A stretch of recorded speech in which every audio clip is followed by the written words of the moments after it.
Ja, vi skal så fortælle om bevægelse på skråplan til at starte med, og jeg har tegnet en genstand på et skråplan, og de kræfter, som påvirker den her genstand. Og for det første så har vi tyngdekraften i en nedadgående retning, som vi kalder Ft. Så har vi normalkraften, som er vinkelret på underlaget, som vi kalder Fn. Så har vi gnidningskraften, som har en modsatrettet retning i forhold til bevægelsesretningen, som vi kalder Fmy. Og så har jeg opdelt tyngdekraften i to vektorer. Vi har F1 og F2. Og det har jeg gjort, så det ligesom er i forlængelse af de to andre kræfter, vi har. Så har vi vinklen alfa her, som er den samme vinkel, som svarer til den samme vinkel, som er her. Og i og med, at jeg har delt tyngdekraften op i to vektorer, så kan jeg også udtrykke tyngdekraften Ft som lige med F1 plus F2. Og nu vil jeg så udtrykke F1 og F2 på en anden måde. F2, hvis vi tager den til at starte med,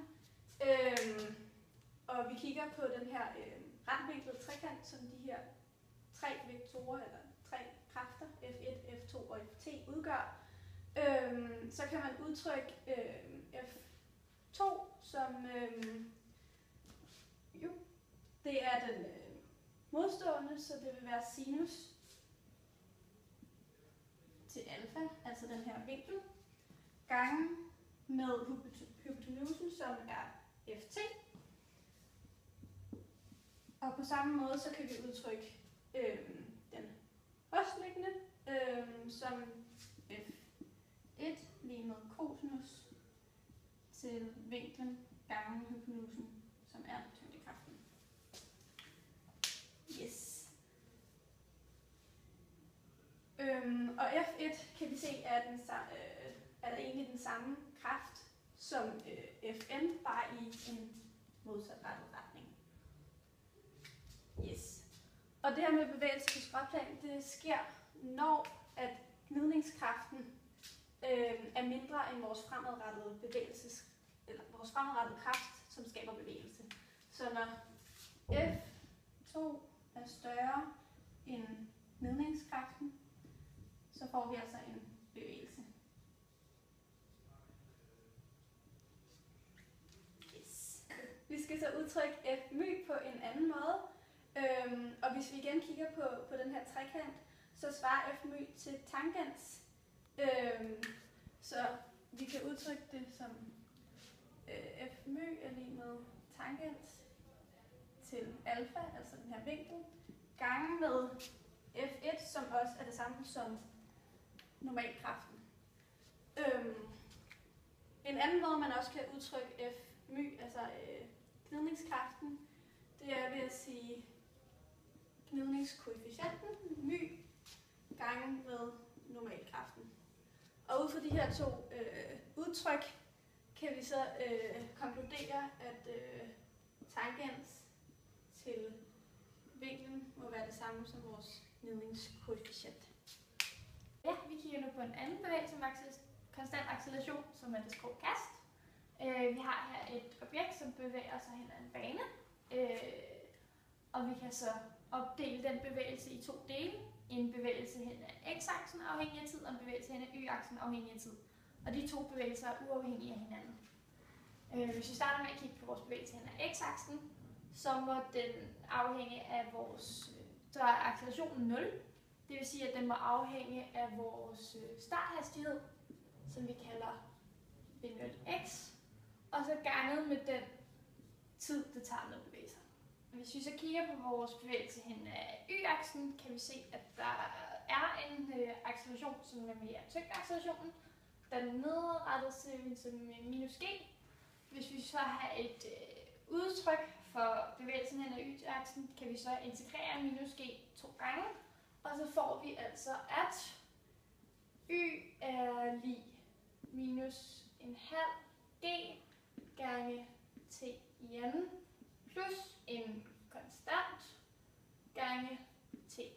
Og vores konstant her, det kan vi så sige på en anden måde, at det skal være vores starthastighed hen af y-aksen, altså v0 y.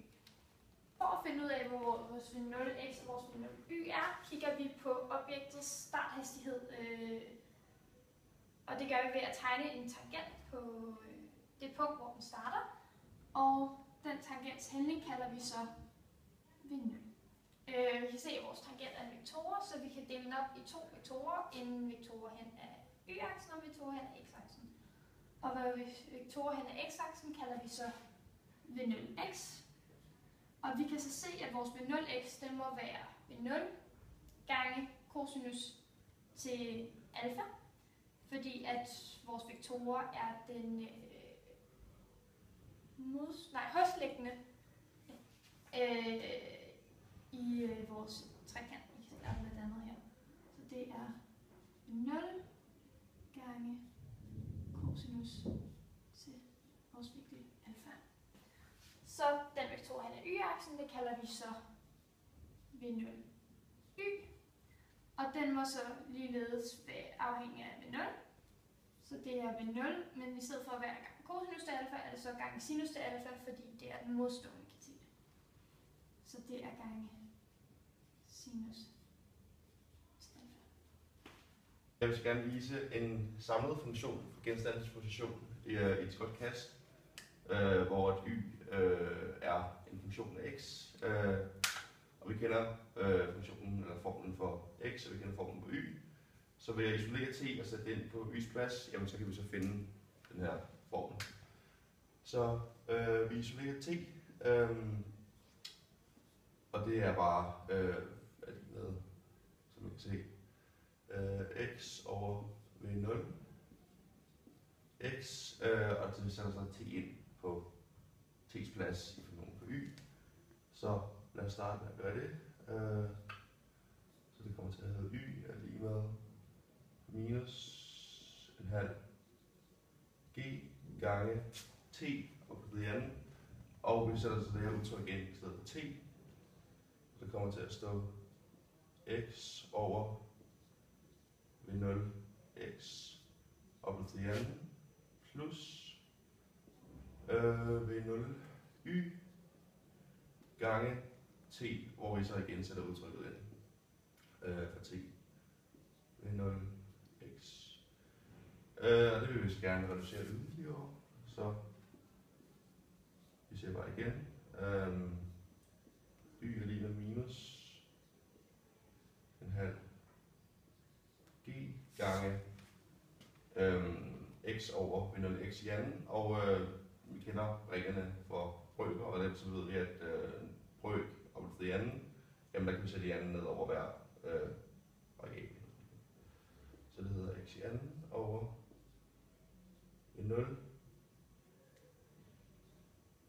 x i anden s plus v0 y gange x over v0 x. Det vil vi gerne flytte lidt rundt på, så det ser lidt bedre ud. Så vi siger igen, at y er lige med minus en halv. Og jamen, så ved vi, at vi kan bytte g'et ud med x i anden, eller vi kan sætte g'et op på x i andens plads, så flytte g'et ned, eller x i anden ned foran her. Så det gør vi, så det kommer til at hedde g over v0x i anden gange x i anden plus v0y gange x over v0x, og igen så sætter vi v0y op på x plads og putter x ned foran her, fordi det kan vi gøre. Så det kommer til at hedde v0y over v0 x gange x, og det her det vil så være funktionen for banekuben.